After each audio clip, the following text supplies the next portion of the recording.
যোৰহাট জিলা বিজেপি বিৰোধী ৰাজনৈতিক দলসমূহৰ বৰ্তমান অসমৰ পৰিস্থিতি সম্পৰ্কত সংবাদমেল। ভাৰতীয় জাতীয় কংগ্ৰেছ ৰাইজৰ দল অসম জাতীয় পৰিষদ CPIৰ উদ্যোগত যোৰহাটত এক গুৰুত্বপূৰ্ণ সংবাদমেল অনুষ্ঠিত হয়। বৰ্তমান সময়ত অসমত উচ্ছেদৰ ৰাজনীতি আৰু চৰকাৰৰ পৃষ্ঠপোষকতাত বিভেদকামী ৰাজনীতিয়ে সমাজ জীৱনক বিষময় কৰি তুলিছে বুলি বিজেপি বিৰোধী দলসমূহে মত পোষণ কৰে। অসমত উচ্ছেদ এতিয়া কেৱল ভূমি ব্যৱস্থাপনাৰ এটা প্ৰক্ৰিয়া হৈ থকা নাই, ই কৰ্পৰেট গোষ্ঠীৰ বাবেহে সুন্দৰ ব্যৱস্থা কৰিছে। অসমৰ খনিজ সম্পদেৰে ভৰপূৰ অঞ্চলসমূহত থকা খিলঞ্জীয়া লোকসকলক উচ্ছেদ কৰি কৰ্পৰেট গোষ্ঠীক ভূমি দিব বিচাৰিছে। ইতিমধ্যে ডিমা হাছাও পাহাৰৰ ৯,০০০ বিঘা মাটি চিমেণ্ট কোম্পানীৰ হাতত গতাই দিবলৈ যোজা চলিছে বুলি সংবাদমেলত জানিবলৈ দিয়ে। কোকৰাঝাৰ জিলাৰ বড়োলেণ্ড স্বায়ত্তশাসিত ষষ্ঠ অনুসূচিত এলেকাৰ পৰ্বতজোৰাত ৩,৬০০ বিঘা মাটি তাপ বিদ্যুৎ কেন্দ্ৰৰ নামত আদানী গ্ৰুপক গতাই দিয়াৰ পৰিকল্পনা কৰিছে বুলি সংবাদমেলত জানিবলৈ দিয়ে। বৰ্তমান সময়ত অসমৰ বিজেপি চৰকাৰে উচ্ছেদ কৰাৰ নামত ৰাজনীতি কৰিছে যদিও অবৈধ বুলি কোৱা মুছলমান সম্প্ৰদায়ৰ লোকৰ অঞ্চলত উচ্ছেদ কৰাৰ পাছত আকৌ কিয় সংস্থাপন দিবলৈ যোজা কৰিছে বিজেপি বিৰোধী দলসমূহে এনেধৰণে মত পোষণ কৰে। সংবাদমেলত কংগ্ৰেছ ৰাইজৰ দল অসম জাতীয় পৰিষদ CPI আৰু CPIMLৰ প্ৰতিনিধিয়ে অংশগ্ৰহণ কৰে। আজি আমি যোৰহাট জিলাৰ ভাৰতীয় জাতীয় কংগ্ৰেছ CPIM CPIML ৰাইজৰ দল অসম জাতীয় পৰিষদ আৰু এই দলকেইটাই বৰ্তমান সময়ত অসমত যি এটা ভয়াৱহ ৰাজনীতি, ভয়াৱহ বুলি এই কাৰণেই আমি ক'ব বিচাৰিছোঁ যে অসমৰ সাম্প্ৰতিক যি ৰাজনৈতিক বাতাবৰণ, সাম্প্ৰতিক সময়ৰ যি সামাজিক বাতাবৰণ, এইটো চৰকাৰৰ পৃষ্ঠপোষকতাত একেবাৰে কুলুষিত হৈ পৰিছে। এটা ধ্বংসমুখী বিভাজনমুখী ৰাজনীতিয়ে অসমৰ সাতামপুৰীয়া যি ঐক্য সংহতি শান্তি সম্প্ৰীতিৰ যি বাতাবৰণ তাক বিনষ্ট কৰাৰ কাৰণে সাংঘাতিক ধৰণে প্ৰচেষ্টা চলিছে। আৰু অসমৰ ভূমি, অসমৰ সম্পদ বণিক গোষ্ঠীক, কৰ্পৰেট গোষ্ঠীক দিয়াৰ কাৰণে চৰকাৰী যি উদ্যোগ, চৰকাৰৰ যি চক্ৰান্ত, তাৰ বিৰুদ্ধে আমি এই দলকেইটা লগ হৈ আমি দেখিছোঁ যে অসমৰ জনসাধাৰণৰ মানুহৰ জ্বলন্ত যিবিলাক সমস্যা, ভাত কাপোৰৰ সমস্যা, মূল্য বৃদ্ধিৰ সমস্যা, নিবনুৱা সংস্থাপনৰ সমস্যা, শিক্ষাৰ সমস্যা, স্বাস্থ্যৰ সমস্যা, এই সমস্যাবিলাকক আওকাণ কৰি চৰকাৰে কৰ্পৰেট গোষ্ঠীক মাটি সম্পত্তি গতাই দিয়াৰ স্বাৰ্থত উচ্ছেদ আৰম্ভ কৰিছে। আমি উচ্ছেদৰ বিৰোধী নহয়, কিন্তু বিকল্প অবিহনে যি উচ্ছেদ আৰম্ভ কৰিছে আমি দাবী কৰিছোঁ যে মানুহখিনিক বিকল্প সংস্থাপন দিয়ক, উচ্ছেদ কৰক।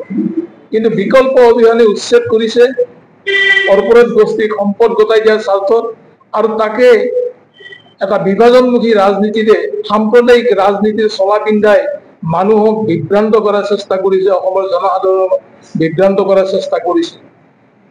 এই যিটো ৰাজনীতি আমি দেখিছোঁ যে অসমৰ বৰ্তমান সময়লৈকে অসম চৰকাৰে যিমানখিনি মাটি প্ৰায় 55,000 বিঘা মাটি উচ্ছেদ কৰিছে, তাৰে ভিতৰত 5,000 বিঘা মাটি এই তেওঁলোকে মানে অসমৰ মুখ্যমন্ত্ৰীৰ ভাষাত মিয়া, অবৈধ বাংলাদেশী, বিদেশী নাগৰিক, সন্দেহযুক্ত বিদেশী নাগৰিক, এই ধৰণৰ মানুহক বসবাস কৰা। বাকী যি 49,000 বিঘা মাটি, এই মাটিখিনি কিন্তু ভূমিপুত্ৰ খিলঞ্জীয়া মানুহ বসবাস কৰা মানুহ, কাৰ্বি আংলং, ডিমা হাছাও, কোকৰাঝাৰকে ধৰি এতিয়া বিভিন্ন লখিমপুৰৰ পৰা আৰম্ভ কৰি বিভিন্ন অঞ্চলৰ যিবিলাক উচ্ছেদ হৈছে বা উচ্ছেদৰ জাননী জাৰি কৰিছে ইতিমধ্যে, এইবিলাক কিন্তু খিলঞ্জীয়া ভূমিপুত্ৰ, যাক আমি একেবাৰে ৰাভা, গাৰো, বড়ো, এই ধৰণৰ ডিমা হাছাও, কাৰ্বি, এই ধৰণৰ জনজাতীয় মানুহ, আদিবাসী আমাৰ ভূমিপুত্ৰসকলৰ এই মাটি উচ্ছেদ কৰিছে আৰু উচ্ছেদ কৰাৰ বাবে ইতিমধ্যে জাননী জাৰি কৰিছে। গতিকে স্পষ্ট যে অসম চৰকাৰে এই ভূমি, ইয়াত থকা যি ভূগৰ্ভত থকা আপুৰুগীয়া খনিজ পদাৰ্থ, ভেনাডিয়ামৰ পৰা আৰম্ভ কৰি গ্লাছষ্টোনৰ পৰা আৰম্ভ কৰি বিভিন্ন যি আছে আমাৰ তথ্য মতে দেখা গৈছে যে জিঅলজিক্যাল সার্ভে অফ ইন্ডিয়ায় এখন হ্যান্ডবুক উলিয়াইছিল এই handbook on geological potential of North East India তাতে অসমত যিখিনি উপলব্ধ বা অসমৰ ভূমিৰ যিখিনি আহৰণ কৰিব পাৰি খনিজ পদাৰ্থ তাতে দেখা গৈছে যে লাইমস্টোন 194.3 নিযুক্ত 194.30 নিযুক্ত রেয়ার আর্থ এলিমেন্টস 28.64 নিযুক্ত আয়রন ওর 18.21 নিযুক্ত গ্লাস সেন্স 4.13 নিযুক্ত আর মূল্যবান ভ্যানাডিয়াম 17.17 নিযুক্ত এই যে খনিজ পদার্থ এই খনিজ পদার্থ আহরণ করা উপলব্ধ করা আর এইখিনি যাতে লুটপাট কৰিব পাৰে লুণ্ঠন কৰিব পাৰে কৰ্পোৰেটক গোটাই দিব পাৰে তাৰ কাৰণে উচ্ছেদ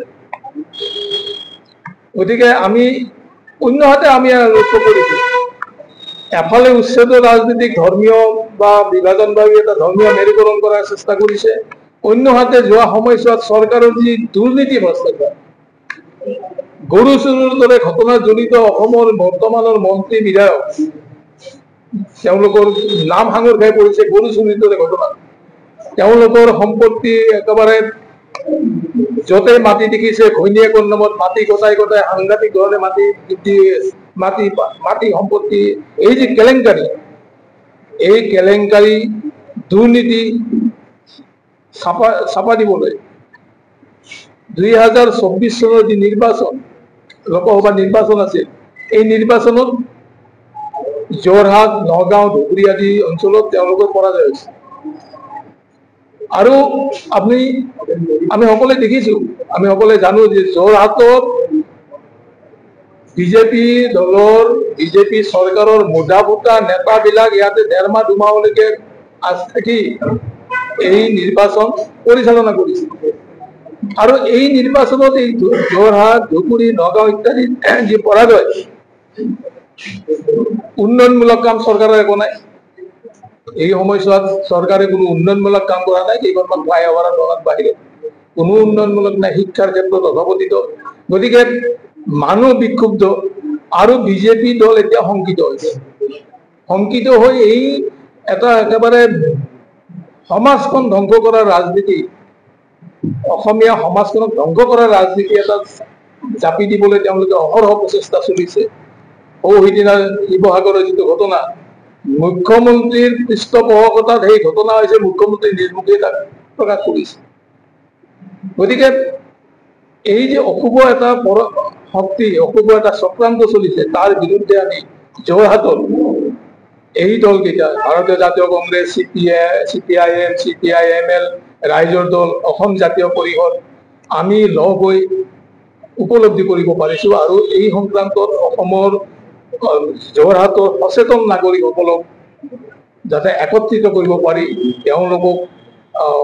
তেওঁলোকৰ লগত লৈ যাতে আমি আগলৈ ৰাইজৰ মাজলৈ বাৰ্তাবিলাক লৈ যাব পাৰো তাৰ কাৰণে আমি আজিৰ এই সংবাদ মেল অনুষ্ঠিত কৰিছো আৰু সংবাদ মেলত আমি প্ৰকাশ কৰিব বিচাৰিছো যে অহা 31 ডিচেম্বৰ তাৰিখে আগষ্ট তাৰিখে 31 আগষ্ট তাৰিখে আমি এখন নাগৰিক সভা অনুষ্ঠিত কৰিম যৌথ মানে আমাৰ যৌথ আহ্বান আৰু এই নাগৰিক সভাৰ পিছতে এই নাগৰিক সভাতে আমি ঠিক কৰিম যে ইয়াৰ পিছত আমি আমাৰ এই আন্দোলন চৰকাৰৰ সমাজ ধ্বংস কৰা অসমৰ সম্পদ গতাই দিয়া কৰ্পোৰেট গোষ্ঠীক গতাই দিয়া যি চক্ৰান্ত তাৰ বিৰুদ্ধে আমি এই এটা ৰাজপথত আন্দোলন কৰিম লগতে আমি এটা কথা জনাব বিচাৰিছো যে আমি বিদেশী বহিষ্কৰণৰ বিৰোধী নহয় আমিও বিচাৰিছো আমি ইয়াত থকা আটাইকেইটা দলে বিচাৰিছো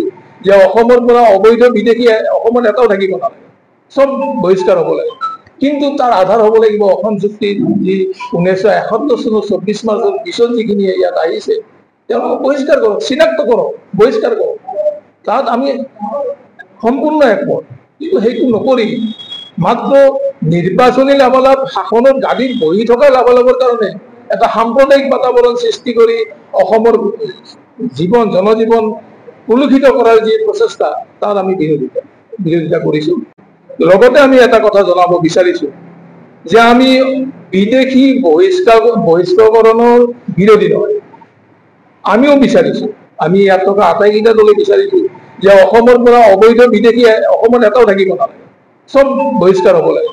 কিন্তু তাৰ আধাৰ হ'ব লাগিব অসম চুক্তিৰ যি 1971 চনৰ 24 মাৰ্চৰ পিছত যিখিনি ইয়াত আহিছে তেওঁলোকক বহিষ্কাৰ কৰক, চিনাক্ত কৰক, বহিষ্কাৰ কৰক। তাত আমি সম্পূৰ্ণ একমত, কিন্তু সেইটো নকৰি মাত্ৰ নিৰ্বাচনী লাভালাভ, শাসনত গাদীত বহি থকা লাভালাভৰ কাৰণে এটা সাম্প্ৰদায়িক বাতাবৰণ সৃষ্টি কৰি অসমৰ জনজীৱন কলুষিত কৰাৰ যি প্ৰচেষ্টা তাৰ আমি বিৰোধিতা কৰিছো। আৰু এইকাৰণে এই বাৰ্তাটো যোৰহাটৰ ৰাইজৰ লগতে আমি অসমৰ ৰাইজকো এই বাৰ্তাটো দিব বিচাৰিছো যে সজাগ হওক, সচেতন হওক আৰু অসমৰ শান্তি সম্প্ৰীতি ঐক্য সংহতি ৰক্ষাৰ স্বাৰ্থত সকলোৱে একগোট হৈ চৰকাৰৰ বিৰুদ্ধে এটা আন্দোলন। আপুনি ঘৰখনত জাপানী চৌকাত দৰ্জা, খিৰিকী, গ্ৰিল, গেট আদি লগাব বিচাৰে নেকি? যিবোৰ দীৰ্ঘদিন অটুট থাকিব, তেন্তে পলম নকৰিব, আমাৰ বিপণীলৈ আহক। যোৰহাটৰ একমাত্ৰ আমাৰ বিপণীত এনে উন্নত সামগ্ৰী উপলব্ধ। এই মেচিনটোৱে বেণ্ড কৰা হয়, দৰ্জা, চৌকাত আৰু উইণ্ডো বনোৱা হয়। বাকী আমাৰ গেনব্লাইজত হয় এইবিলাক। আমাৰ ঠিকনা শ্ৰীৰাম এলুমিনিয়াম চেণ্টাৰ, DCB তিনিআলি, তৰাজান, যোৰহাট 785006। যোগাযোগৰ নম্বৰ 8638967754 অথবা 9401552548। পাল্লা বনোৱা আছে, গেলমেনাইজৰ হয়। এইটো প্ৰেছ ষ্টিল বুলি কয়। গেলমেনাইজৰ উইণ্ডো হয়। ইয়াত ষ্টিলৰ এইবিলাক গ্ৰিল দিয়া আছে, এক্সট্ৰাকে গ্ৰিল প্ৰয়োজন নাই, গ্ৰিল চব লাগি গৈছে। আৰু এইফালে মস্কিটো নেটো দিব পাৰে। এইটো মস্কিটো নেট, এইফালে বেক চাইডে মস্কিটো নেটৰ পাল্লা আছে। পকাত নি পিনে ঘৰটো আৰম্ভ কৰোঁতে লৈ যাবলগীয়া হয়। তেতিয়া পকাত দি দিলে মানে ইয়াত ঢেলাই সোমাই যাব, মছলা সোমাই যাব। বালি মছলাটো ভৰাই দিলে মানে মজবুত হৈ যাব ইয়াৰ। সময়ৰ খবৰ সময়ত পাবলৈ ফ'ল' কৰক টাইম অফ আছাম।